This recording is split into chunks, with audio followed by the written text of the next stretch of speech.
Bravo, bravo, bravo. Merci, merci infiniment. Très belle pièce, très bien joué, très belle soirée.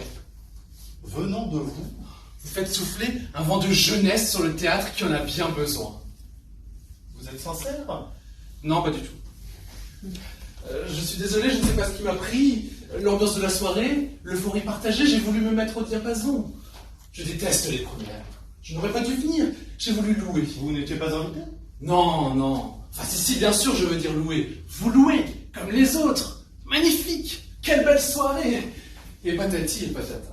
Oh, je suis désolé. Le seul. Non, non, non, je tiens à réparer. Mon insincérité vous a sans doute blessé. Mais pas du tout, pas du tout. Je ne sais pas mentir. J'essaye, mais je n'y arrive pas. Pardon, mais je vous dois désormais la vérité. Laissez donc aller. Si, j'ai trouvé la pièce, enfin le texte, disons, épouvantable. Ah si, épouvantable. Et quand je dis le texte, la pièce, bon, c'est plutôt une enfilade de scénettes, de sketchs sans queue ni tête, charriant des formules éculées et creuses, et qui, hélas, mises bout à bout, ne fournissent pas matière à spectacle. On pourrait qualifier ce magma, qui se veut oulipien, d'opérette sans chanson ni musique. C'est exactement ce que j'ai voulu faire. Eh bien, dans ce cas, c'est une réussite totale. Hein. Mais la question est, les spectateurs d'aujourd'hui... Les invités? Non, les invités, les autres demain, s'ils viennent. Y trouveront-ils leur nourriture émotionnelle? Je croise les doigts pour... Croisés. Quant à vos interprètes, alors, professionnels indiscutablement, hein, il leur manque à mon humble avis un bon mois, voire 2 de répétition. Nous avons répété 2 mois, c'est exact. Mais c'est bien ce que je dis. Quand il n'y a ni situation, ni personnage, les acteurs, qu'ils répètent ou non, rament à contre-courant. Et la chaloupe finit par prendre l'eau et sombrer corps et âme. Là, vous êtes sincère. Pas tout à fait. Hein? En réalité, je ne trouve pas les mots, le mot juste et adéquat pour qualifier l'indigence et la médiocrité de votre production. C'est comment dire? Oui, c'est pire. Voilà, c'est pire que tout ce qu'on a pu voir cette saison à Paris, et sans doute en province. Et c'est difficile de faire pire que ce que j'ai vu hier. Vous y étiez, non? J'y étais. Oh, c'était... Ah, non? C'est vrai. Des sketchs partout, des sketchs. Mais moi, j'ai ri. Voilà. Voilà, je ne comprends pas ce goût que vous avez tous pour le rire.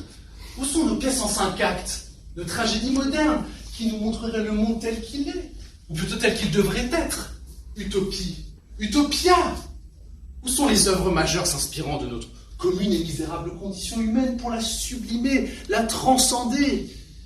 Pourquoi ne pas écrire des œuvres comme le faisaient nos maîtres anciens? Des histoires de rois et de reines. Voilà des histoires d'hommes et de femmes, ballottés, déchirés par nos propres contradictions internes, mais surtout capables de s'élever malgré tout, d'une scène à l'autre, d'un acte à l'autre, de s'extirper de la boue afin d'atteindre au sublime. Pourquoi n'y a-t-il plus de théâtre qui montre, sans dérision, face à la force et la misère, la foi, l'abnégation et la solidarité? Pourquoi faut-il que nos scènes débordent de sketchs et nos salles croulent sous des chapelets de rires obscènes? Le monde mérite-t-il mieux?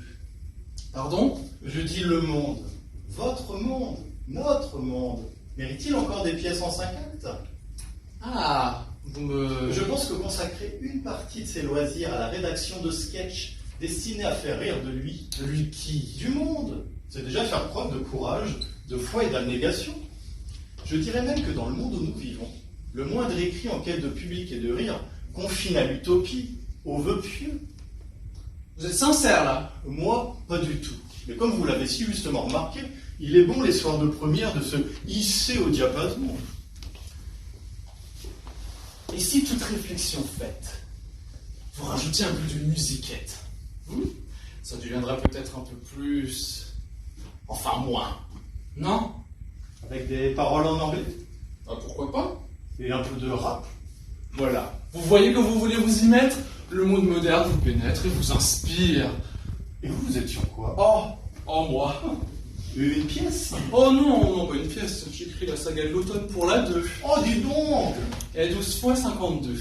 Ou 24 fois 26. C'est l'histoire d'une propriété dans le Bordelais, ou en Champagne, le lieu reste à définir. Les membres d'une famille se disputent un héritage, au risque de devoir démembrer leur propriété, qui se nomme Sarah. Tristan? Sarah est le nom de la propriété, fondée par l'arrière-arrière-grand-père qui a récolté là les premières bouteilles de tokay français. Il était tchèque. Tchèque. Ou hongrois, enfin, comme on ne remonte pas jusqu'à là, on s'en fout. Alors, au début du premier épisode, le père, Michel Sarah, meurt d'une crise cardiaque. En fait, il a été empoisonné, mais on ne le découvrira que dans les derniers épisodes. La mère devenue veuve montre le fils cadet, son préféré, contre la fille aînée, la préférée du père, tandis que la Benjamin Vanessa sombre dans l'alcool et la drogue après avoir appris que son arrière-arrière-grand-père... Tristan? Non, son arrière-grand-père, maternel, avait dénoncé pendant la guerre de 14 son grand-père paternel, Sarah donc, qui était juif. Il a dénoncé à qui? Aux Allemands. Pendant la guerre de 14? Oui. À la chaîne, ils en ont marre qu'on parle que de la Seconde Guerre. Trop, c'est trop. Et je suis moi aussi d'avis qu'il est grand temps de passer à la première. Soyons de notre temps, merde. Alors, au début du second épisode, un orage violent, une sorte de tsunami hexagonal, abat tous les arbres fruités de la propriété, mettant en danger la trésorerie familiale et forçant ainsi les Tsarats à revendre aux enchères une autre partie de leur propriété. Et c'est le futur ex-mari de la fille aînée, Rachel, qui rachète tout ça en sous-main. Et après? Après, il y a un secret de famille, mais... Et c'est quoi? Quoi? Le secret de famille? Je l'ignore. Mais même si je le savais, je n'aurais pas le droit de le divulguer. Le principe, le concept de la série, c'est de faire deviner le secret de famille par les téléspectateurs eux-mêmes.